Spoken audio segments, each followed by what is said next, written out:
Good morning, guys. If you are watching this video, I did not make it back from North Carolina in time to be at school today. So rather than leave you in a lurch, since we have an AP exam 3 days from now, I have made one last set of videos.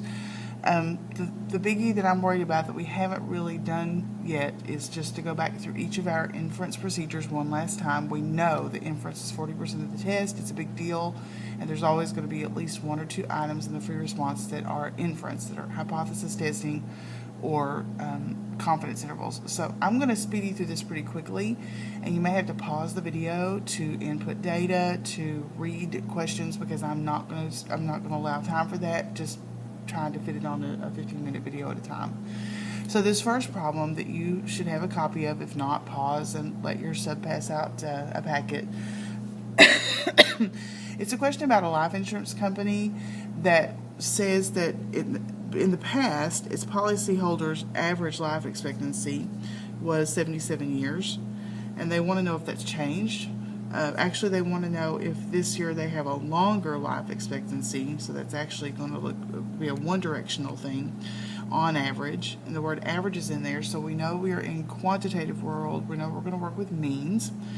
They want to know if we have a longer average life expectancy, so they do a random sample, that's important, of some recently paid policies to see if the mean expectancy of policyholders has increased, and these are the life spans of those randomly sampled folks. And we want to know if this sample indicates that the insurance company should change its premiums because life expectancy has increased, and to test an appropriate hypothesis and state the conclusion. All right, so quantitative data, because we have means, we have life expectancy in years, and I have only one sample. So I have to do a one sample t-test. Step one is going to be the hypotheses. So null hypothesis first. Of course, we're going to have to define a variable. So the only one we have is mean life expectancy. So let's let mu equal mean life expectancy of all policyholders. Keep in mind, guys, always on hypotheses, that the hypotheses are about the population. They're never about the sample. We know what the sample is. It's the population we're trying to find out about. So it's always good to indicate that we're talking about all people, the entire population. And so in the past, the mean has been 77 years. So mean mu, never a y bar, this is a population, is equal to 77 years. And the alternative, if we come back up here and look, we're looking to see if they have a longer lifespan. So that means we're looking for a mu that is bigger than 77 years. Step two is always to check conditions. First condition is randomization. They did tell us that we had randomly sampled folks. So they randomly selected policyholders, and then the 10% condition. Surely they have more than 100 clients, so 10. Oh, sorry, no, there's 20 of them. More than 200 clients. 20 is less than 10% of all policyholders. It's really early in the morning, so if I do crazy things, crazier than usual, that's why I haven't had a whole lot of sleep. And last but not least, we have to check for normality. And since we don't have a sample size of at least 30, we would need to look at a quick histogram, and I really do mean a quick histogram. So our lowest policyholder age is 70, and the highest one is in the upper 80s. So maybe if we go by, I don't know, 5, 70, 75, well, no, maybe we should go by, how about, let's just go with 70, 72, 74, 76, 78, 80, I don't have enough time to make a lot of decisions, 82, 84, 86. All right, let's just roll with it. So if we look in our box up here, between 70 and 71, we have just one person. Okay, so I'm going to call that one block. Between 73 and 74, or sorry, 72 and 73, we have two people. 1, 2. Between 74 and 75, we have two people. Yep, and I'm doing this again rather quickly. You can count all by yourself. I don't have to spend a lot of time on that. Between 74 and, or 70, I keep losing my spot. Between 76 and 78, I have three people, not including 78, so go one more block. 78s and 79s, there are three of those. 80s and 81s, there are three of those. 82s and 83s, there are two of those. And 84 and 85, there are two of those. And there is one 86-year-old. Okay, so that is reasonably symmetric. No outliers, no odd things going on. So histogram is unimodal, and it should be, if I'd drawn that well, reasonably symmetric.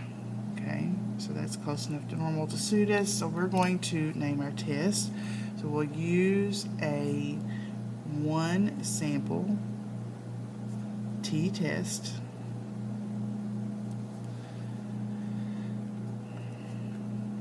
Okay, mechanics.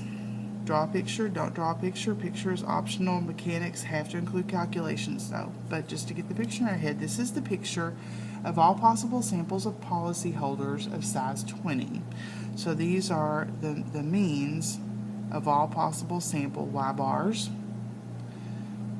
The middle of which, the mean of the distribution, the sampling distribution, is the 77 we hypothesized.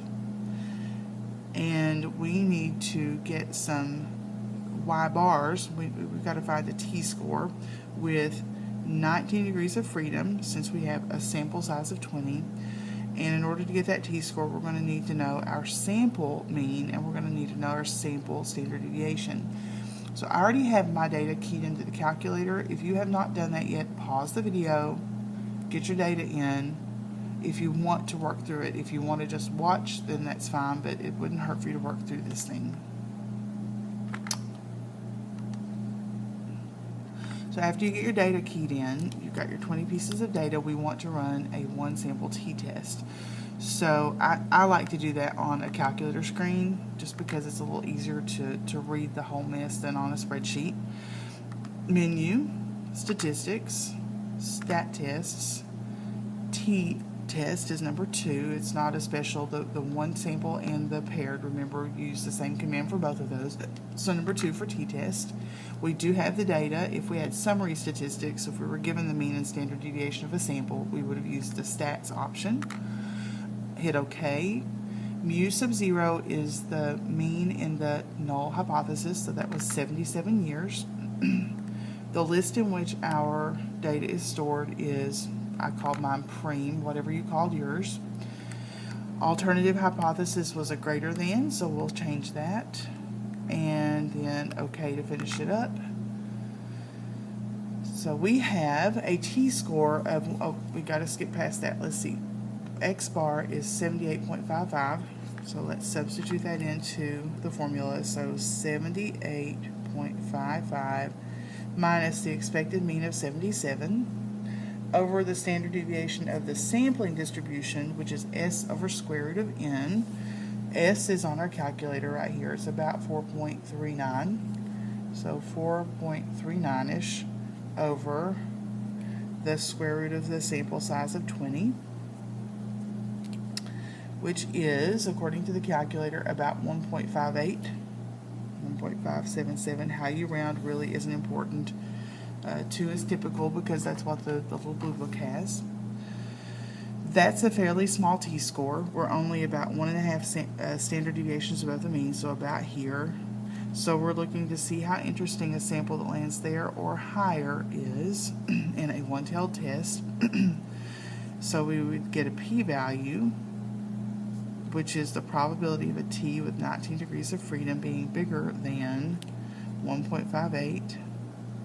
And the calculator says that that p-value is about 0.66.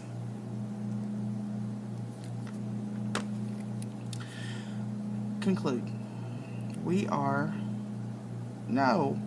Start again. With a p-value, told you it was early, with a p-value of 0.66, I will fail to reject the null hypothesis at alpha equals, we weren't told, so we pick 0.05. There is little evidence. Now this second sentence is always about the alternative. It's never about the null. You're not looking for evidence to support the null. You're looking for evidence toward the alternative, because the burden of proof is on the prosecutor in the courtroom. The prosecutor is like the alternative, so that's where the evidence has to come from. There's little evidence that the mean, make sure that word is in there. Anytime you talk about averages, so on any t-test, that the mean life expectancy,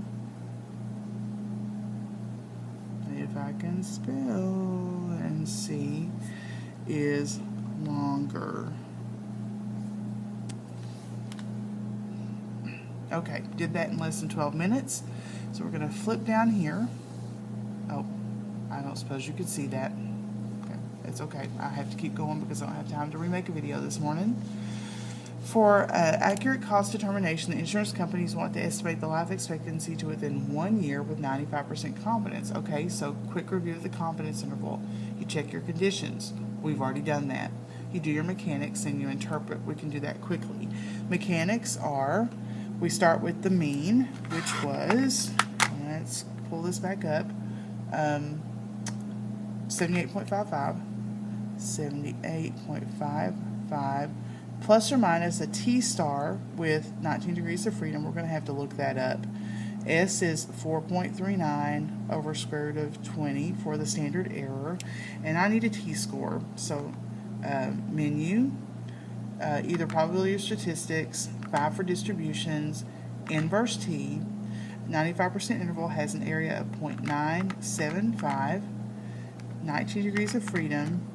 I need a t-star of 2.09, 2.93.